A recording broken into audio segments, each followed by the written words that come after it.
The dining room glowed in the amber light of early evening, the chandelier scattering soft reflections across polished silver and crystal.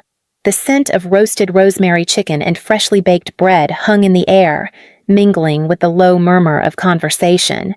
Friends from Mom's book club laughed in the corner, sipping champagne. A wall I'd spent hours curating stood behind her chair, 70 years of memories. From her childhood in Maine to the day she opened the town's first community library. I'd been up since dawn, making sure everything was perfect. Mom's favorite cake, 3 layers of lemon chiffon, sat on the sideboard under a glass dome. Her old college roommate had flown in from Boston. Even the table settings were deliberate Granddad's silver, polished until my arms ached, laid out beside the china Dad had saved for special occasions. This was more than a party. It was a promise that, despite everything, we still had a home. Martin rose from his seat, crystal flute in hand, his charcoal suit pressed to perfection. "To our wonderful mother," he began, flashing that boardroom smile that made strangers think he was charming. His voice was warm, rehearsed, calculated. 70 years young, still the heart of this family. Guests murmured in agreement, glasses lifting. Then his tone shifted. "And because we care about you, Mom, we've decided it's time for a change." He turned slightly, eyes locking on mine. "Pack your bags, loser. This house is mine for a heartbeat." Silence gripped the room. Then came awkward chuckles, the kind people make when they're not sure if something is a joke. But Vivian's hand tightened around Mom's arm, her crimson nails resting there like a claim. Her smile wasn't amused, it was satisfied, as if the transfer of ownership had already taken place. I caught the flicker in Mom's eyes, confusion, hurt, the shadow of panic. She looked from Martin to me, searching for an explanation. None of the guests met my gaze.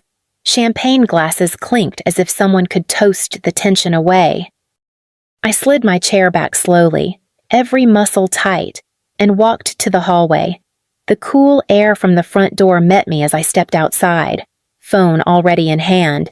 If they thought I'd be blindsided, they were wrong. Before everything narrowed down to doctor's appointments, grocery runs, and late-night checks to make sure the stove was off. I had a life in D.C. I was on the executive track at a boutique marketing firm, juggling high-profile accounts and negotiating contracts over rooftop lunches. My apartment overlooked the Potomac, with floor-to-ceiling windows that caught the sunrise. I was dating Alex, a software architect who loved weekend road trips and talked about moving in together. Then came the call. 5 years ago, on a damp March morning. Martin's voice came through the phone, clipped and impatient. "Mom's had a stroke." "She's stable, but someone needs to be there." He was too busy closing a major acquisition. And our younger sister, Lila, was living in Madrid with no plans to return soon. I told myself it would be a temporary pause. I packed 2 suitcases, left Alex with a key, and drove 3 hours south to the house I'd grown up in. Mom was still herself sharp, stubborn, but the left side of her body lagged behind her mind.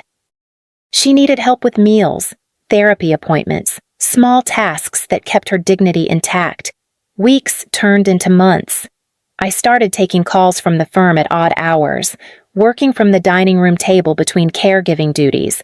The commute for in-person meetings became a strain, eventually. My boss stopped asking when I'd be back full-time. Alex lasted a year before telling me he couldn't do the long-distance thing anymore. The house became my world.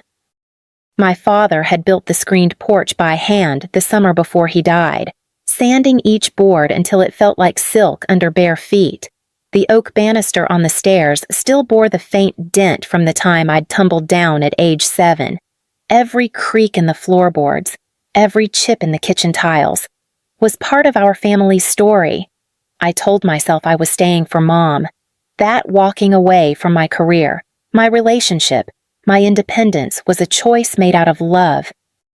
But as the years passed, I began to wonder if love was the whole story or if Martin and Lila had known all along that I wouldn't leave her side.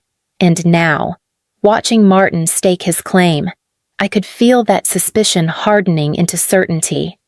It was the Christmas after Mom's stroke when Martin first brought Vivian through the front door. He introduced her as a nurse friend who's been helping Mom out when I'm around, saying it with the easy confidence of someone who expected applause for his thoughtfulness. Vivian was all warmth and polished charm. Honey blonde hair swept into a perfect twist, a velvet dress that caught the firelight. She carried a tin of homemade truffles and kissed Mom's cheek like they'd known each other for years. Within weeks, she was woven into the fabric of our daily life. She offered to drive Mom to appointments to give me a break and started arriving with pre-prepared gourmet meals that looked like they belonged in a magazine spread. Mom, ever gracious, was delighted by the attention, and I told myself that accepting help wasn't a weakness. But Vivian's presence wasn't just about care, it was about access. She asked about the square footage of the house during coffee one afternoon, her tone casual but her eyes sharp. Another time, she lingered by the family photos, remarking on how old properties like this must be worth a fortune now. I laughed it off. But the comment stayed lodged in my mind. Her compliments often came wrapped in something sharper. "It's admirable you've taken a career break," she told me once while slicing pears for a salad. Not many people could step away like that without worrying about falling behind. She smiled as if it were a kindness, but the implication stung. Martin never seemed to notice or pretended not to. In public, he praised Vivian endlessly, how she'd been a godsend, how she was lightening the load for everyone. Yet, when she spoke to me, her gaze often landed somewhere over my shoulder, as though direct contact was unnecessary. I began to watch her more closely, noting what she noticed, and what she noticed always seemed to come back to this house. It was a Tuesday evening when I came home from the pharmacy and heard low voices coming from the kitchen. I paused in the hallway, the grocery bag heavy in my arms. Martin's tone was clipped. "All business." Vivian's voice was softer but carried a note of satisfaction. I caught fragments transfer, valuation. Signatures before the sound of a drawer sliding shut cut the conversation off. When I stepped into the kitchen, they were standing apart, Martin flipping through his phone while Vivian rearranged the fruit bowl. Neither looked at me. Martin said something about checking Mom's insurance forms, and Vivian smiled too quickly, asking if I'd picked up the right tea for Mom. The moment passed, but the words I'd overheard stayed lodged like a splinter. A few days later, our neighbor Mrs. Carter stopped me at the mailbox. "I met some friends of Vivian's the other afternoon," she said, adjusting the strap of her gardening tote. "Nice people, though I was surprised to see them taking measurements of your porch. Said they were thinking of doing something similar at their place." Her tone was casual, but her brow furrowed slightly, as if she didn't quite believe the explanation herself.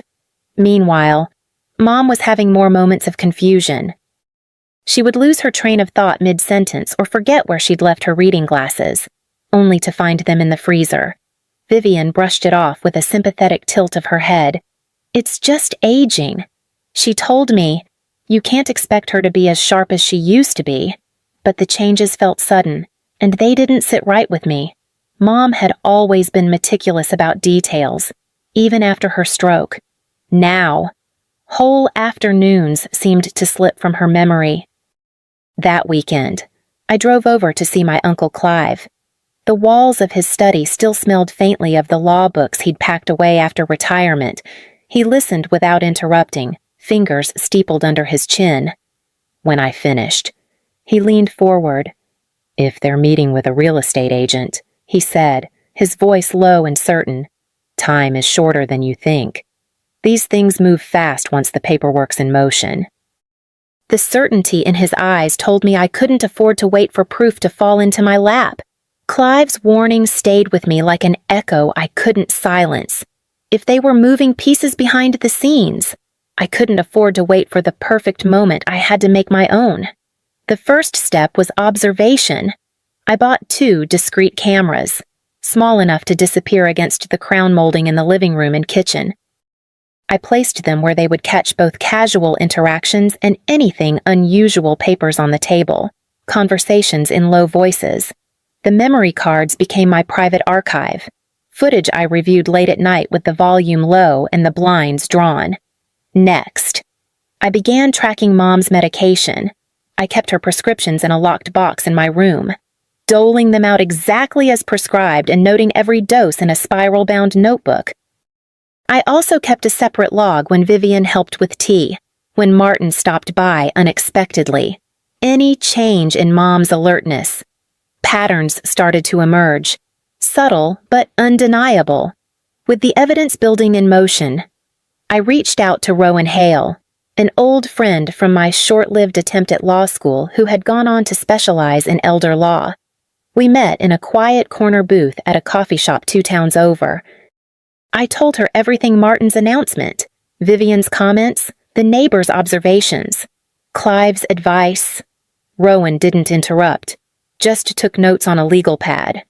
When I finished, she slid the pad aside and said, "We're going to put safeguards in place now, before they make a move. Over the next hour." She drafted a limited power of attorney naming both Clive and me as co-agents, requiring both our signatures for any major decisions. She prepared a healthcare proxy granting us authority over Mom's medical choices if she couldn't speak for herself. And she wrote a signed declaration of Mom's wish to remain in her home with in-home care as needed. We chose the following Wednesday to finalize everything. Vivian had a luncheon with friends, giving us a clear window. That morning, I kept things light with Mom over breakfast, talking about the garden and a recipe she wanted to try. When Vivian left, Rowan arrived with a mobile notary. Clive joined us, his presence steadying both Mom and me. The signing took less than 20 minutes. Mom's signature was firm, her voice clear as she confirmed she understood each document. The notary stamped and sealed them, and Rowan collected the originals for safekeeping in her office. As I walked them out to the car, a weight lifted from my chest, but only slightly. I'd built a shield, yes, but shields only matter if you're ready for the strike. The week before Mom's birthday, the house became my project in full. I spent evenings perfecting her favorite dishes: rosemary chicken, buttered peas, and a lemon chiffon cake that took 3 tries to get just right. The photo wall grew into a timeline of her life, each image paired with handwritten captions in ink that matched the script from old letters I'd found in the attic. The centerpiece of the evening would be my gift: a voucher for a week on the Maine coast, the same rocky shoreline where she and Dad had honeymooned 50 years ago. While I was arranging the table settings, Vivian appeared in the doorway, a too bright smile on her face. "I hope you don't mind," she said, "but I've invited a dear friend of mine, Graham. He simply adores your mother." Something about her tone prickled. When I asked what Graham did, she hesitated before saying, "Oh, he's in property. Knows the market like no one else." I filed the information away without comment. Martin called that night, confirming his attendance with a breezy, "Vivian says this is going to be a party to remember." His voice carried an undercurrent of something: anticipation, maybe even triumph that I couldn't quite place. In the hours before the celebration, the energy in the house felt off-kilter. Vivian moved through the rooms with a kind of rehearsed excitement, adjusting napkin folds that didn't need adjusting, checking her phone between exaggerated compliments to Mom. Martin arrived early, carrying a bottle of champagne and the air of someone walking into a boardroom with the winning bid already in hand. I kept my focus on the details: flowers in the vases, candles set to light just before guests arrived, the trip voucher tucked in an envelope beneath Mom's dessert plate. On the surface, it was shaping up to be the perfect evening, but in the quiet moments between tasks, I caught them exchanging glances, their smiles too controlled, their whispers cut short when I walked into the room. Something was coming. I just didn't know if the celebration I'd planned was for my mother's life or the end of it as she knew it. Dinner had gone exactly as I'd planned, at least until Martin stood, glass in hand, and tapped his spoon against the rim. The chatter around the table quieted, and he smiled down at Mom, his tone smooth and warm. "To our remarkable mother," he began, "who's given us love, stability, and a home we'll always cherish." He paused, letting the words settle like a benediction. Then his smile sharpened. "Which is why it's time we made sure she has the care she truly deserves. As of this month, I've been granted power of attorney. Mom will be moving into Rosewood Senior Living, and this house, well, it's going on the market. For a heartbeat." No one moved. Then Graham, seated near the end of the table, unzipped his leather portfolio and laid out glossy brochures, wide shots of sunlit rooms and open-plan kitchens. "The market's strong right now," he said, flipping one toward Martin. Mom's fork clinked against her plate. "But what about the Maine trip?" Her voice was barely above a whisper, her eyes searching mine. Martin didn't miss a beat. "That's not practical anymore. Mom, Rosewood has lovely gardens and ocean views. You'll be comfortable there." The air in my chest turned cold and tight. I could hear my own pulse in my ears, could feel every muscle lock into place. They hadn't just planned this, they'd planned it for tonight, in front of witnesses, using her birthday as a shield. I set down my napkin, stood, and pushed my chair in slowly. "Excuse me for a moment," I said, my voice steady enough to surprise even me. In the hallway, away from the murmur of voices, I pulled out my phone and dialed Rowan. She picked up on the second ring. "It's happening now," I said. "Everything we prepared for. I need you here immediately." They arrived exactly when they said they would. Rowan first, brisk and composed. Clive just behind her with his steadying presence, and Dr. Shepard carrying his small leather bag. We stepped into the dining room together, the hum of conversation dying instantly. Martin was mid-sentence, describing Rosewood's amenities as if it were a resort. Vivian's hand rested on Mom's shoulder, her smile tight. "This stops now," I said, moving to stand beside Mom. "She's not moving anywhere, and this house is not for sale." Martin's expression shifted from surprise to a mocking calm. "Ilara, this isn't your decision." "It's not yours either," I countered, pulling my phone from my pocket. "Unless you think drugging our mother to make her more compliant counts as caregiving." Gasps rippled through the guests. Vivian's hand dropped away. I tapped the screen and brought up screenshots texts from 3 years ago. Martin found the perfect mark widow, valuable property. Vivian, daughter, can be handled. Get me an introduction. Dr. Shepard stepped forward. "I've examined Mrs. Whitford recently and have serious concerns about unprescribed sedatives in her system. I'm here to draw a sample today." Graham, still seated, closed his folder of brochures. "I was told this was a consensual sale. If there's any dispute." "I'm out." He slid the folder into his bag, avoiding everyone's eyes. Vivian's voice wavered. "This is ridiculous." "No," I said, cutting her off. "It's over. We have the documents, the witnesses, and the truth. You can't hide what you've done." Martin's jaw tightened, but he stayed silent. The room felt suspended, waiting for the next move, and I knew it was time to press every advantage we had. Vivian's composure cracked first, her lips twisted into something sharp, and she let out a short, bitter laugh. "Fine. I never cared about your mother. This was about the payout, the house, the money, all of it. Martin promised me half when we sold." Martin's head snapped toward her. "That's not how this was supposed to sound." Rowan stepped forward, her voice calm but cutting.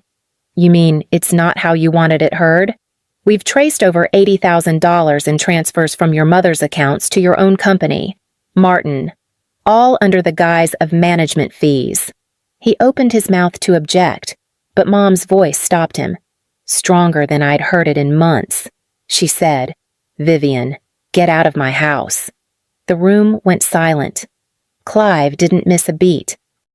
Your prenuptial agreement bars you from any claim to this property. Given the evidence of fraud, we can have you legally removed before the week is out and pursue annulment." Vivian's eyes darted around the room, searching for an ally. None came. She grabbed her bag and stalked toward the door, muttering under her breath. Martin stood rigid, jaw working. "You think this is over? I'll take it to court." Rowan lifted a folder from her briefcase. "Emergency protective orders are already filed. No property transfers, no withdrawals, no sales. Effective immediately." His face flushed, and without another word, he shoved back his chair and left, the slam of the front door vibrating through the walls. I exhaled slowly, my hand still resting on Mom's shoulder. The immediate threat was gone, but the damage they'd tried to do lingered like a shadow across the room. 3 months later, the house felt lighter, as if it had been holding its breath until Vivian was gone. Mom's confusion had faded, replaced by the clarity I remembered from before all of this began. She moved through her days with more energy, tending to her plants, reading by the window, even baking again. Vivian had vanished from our lives entirely, and Martin kept his distance, his name now attached to an ongoing investigation. The silence from him was its own kind of answer. Lauren began visiting every other weekend, sometimes bringing her kids, sometimes just sitting with Mom over tea. Our conversations were easy again, unweighted by suspicion. I often thought about the fight we'd been forced into, how close we'd come to losing more than just a house. This place was more than timber and nails. It was the keeper of our family's history, the quiet witness to our lives. That evening, Mom and I sat together on the porch swing, the air warm with the scent of lilacs. The sun dipped low, painting the sky in streaks of gold and rose, and for the first time in a long while, I felt the calm of knowing we'd kept what mattered.